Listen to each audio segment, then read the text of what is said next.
Welcome to episode 46 of the Loane Hockey Podcast, where today we're going to be talking about the difference between 1-3-1 neutral zone forecheck and 1-2-2 neutral zone forecheck. So there's a lot of differences between the two when studying the forecheck emphasis, and obviously there's a lot of utilization in terms of how different teams utilize forechecks in the modern day game. And the 1-3-1, going off yesterday's podcast, we talked about it a lot in terms of how the 1-3-1 can be utilized and how the layers can be utilized. And obviously, the importance of having F1 active is really important when talking about a 1-3-1 offensive style and the importance of forechecking within the neutral zone and being able to angle out, being able to have not only angles, but being able to cut ice in half and understanding how to leverage that as well. And that's the important standpoint when it talks about the 1-3-1. And obviously, you have that middle layer. So that 1-3-1, the three wide, where usually you have two forwards and a defenseman in that.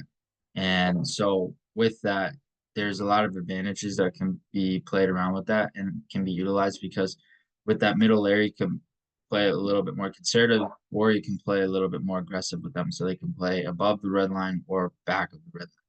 So that's the big thing when talking about the 1-3-1. And then obviously at the back layer with that last man, that last defenseman back in case of a turnover, in case something were to happen, or obviously if they get past, if the opposing team is able to get past that layer of three in the middle, then it can create potential 2-on-1s and potential odd man rushes in that sense. Where the 1-2-2 and comparing that to the 1-2-2, it's really interesting because the 1-2-2 is very differential in the sense of how it can be utilized as well. And you can get a little more leverage in terms of being more aggressive with that as well. And that's the big thing when talking about the 1-2-2 in in that sense, because you can have a very active first three forwards. So you can have a very active F1 and then F2 and F3 can support and be a little bit more aggressive in that sense as layering options to that as well. And then obviously you have the two defensemen back. So that's really important when talking about the 1-2-2s, having those two defensemen back. So that way, if there were any potential rushes going the other way, they can potentially mitigate any sense of odd man rushes. Or if there's a collapse in coverage, that's when usually situations occur where odd man rushes can happen and players and attackers can be able to expose that middle of the ice and that interior space. So when talking about the differential between two forechecks and the importance of those are the two forechecks you see a lot of different teams using, and a lot of teams use hybrid styles of them. So we talked about there's a 1-3-1 aggressive, there's a 1-3-1 a little bit more conservative where it can be played back more in the neutral zone, and you have a 1-3-1 that can also hold its ground and not necessarily move positionally in the neutral zone, but be able to shut lanes down and be able to shut situations down individually in that sense. So that's a big topic when talking about the 1-3-1 and with that middle layer. So that's the biggest advantage to the 1-3-1. That middle layer, you have to leverage that as much as possible. And the potential benefit with that on the offensive side of the puck is if you're able to force a turnover and you're able to create that, then from there you can gain ozone entry a little bit easier versus if it's a 1-2-2, you might not have numbers right away versus a 1-3-1, you might have numbers right away directly because of that third layer and not third layer, but the layer of three inside the middle of the ice in the neutral zone. And that's really important to the patterning aspect of the forecheck and how important that can be utilized as well. And so there's a lot of different options in terms of how it can be utilized. There's obviously hybrid style 1-2-2s as well. There's an aggressive, which is used by more up tempo teams. So like Colorado, you can see them sometimes utilize a 1-2 aggressive and be able to utilize that because of their swift skating. They have aggressive puck carriers and aggressive forecheckers, which allows them to be more of a threat within an aggressive style of system versus a team that can play a little bit more conservatively.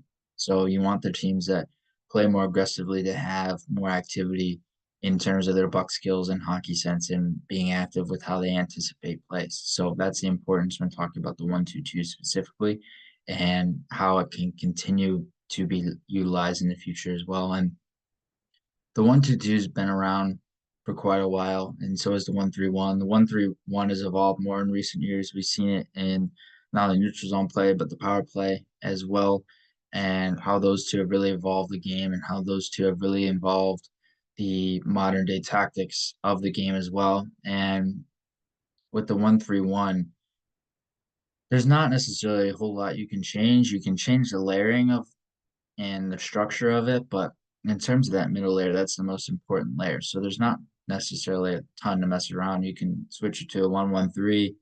It can even be a 3-1-1, but that's not necessarily the most ideal option.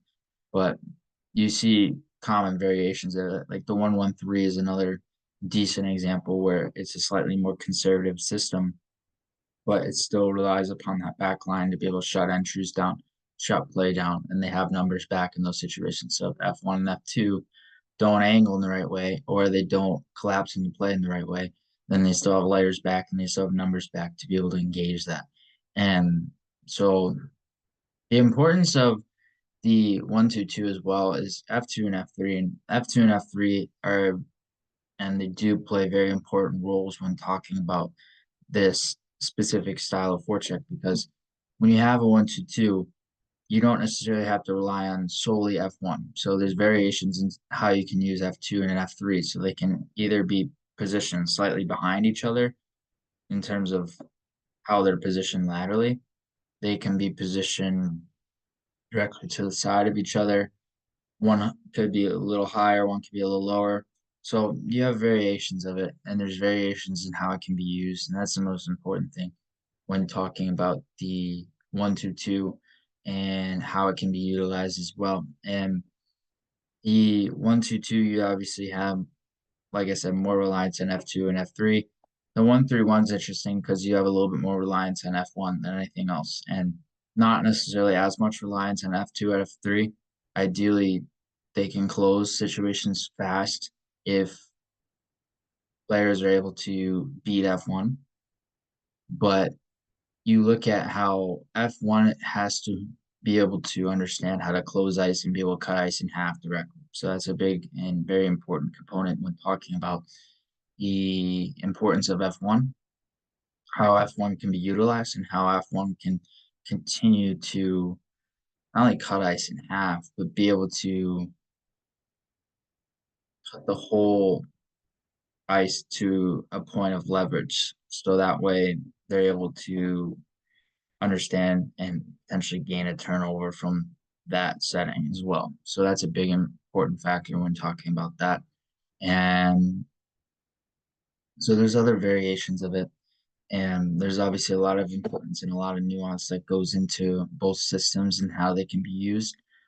And the defensemen specifically, there you would have to rely on more towards the end of the play. And if the puck is able to get through those layers, and that becomes a little bit more important in that sense as well. But with the defenseman, you can use them in variations as well, also in the 1-3-1. So you can have a defenseman who's slightly more offensive minded play in the middle layer of the 1-3-1, the three players going wide. So you can have a defenseman there, depending on handedness. And if it's more offensive minded defenseman, then they can positionally engage a little bit more and be more of a threat in transition sequences as well.